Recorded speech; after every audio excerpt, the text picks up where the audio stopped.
ప్రియమైన సహోదరి సహోదరులారా, మీకు శుభవార్త.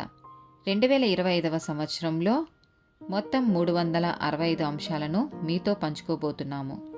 జనవరి 1వ తేదీ నుండి ప్రతిరోజు ఒక అంశము మరియు దానికి సంబంధించిన వాక్యమును పంచుకుంటాము. దయచేసి ఆ వాక్యములను వినండి, ధ్యానించండి మరియు ఆశీర్వదించబడండి.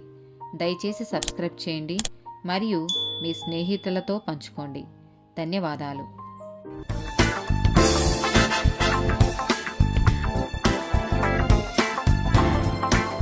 113th డే టాపిక్ అసూయ. సామెతల గ్రంథము 27వ అధ్యాయము 4వ వచనము.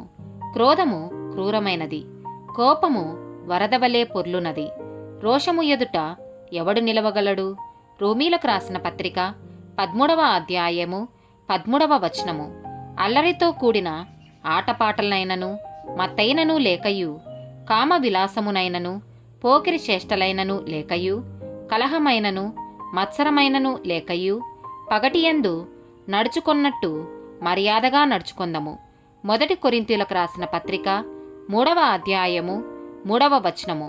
మీలో అసూయయు కలహమును ఉండగా మీరు శరీర సంబంధులై మనుష్యరీతిగా నడుచుకొనువారు కారా?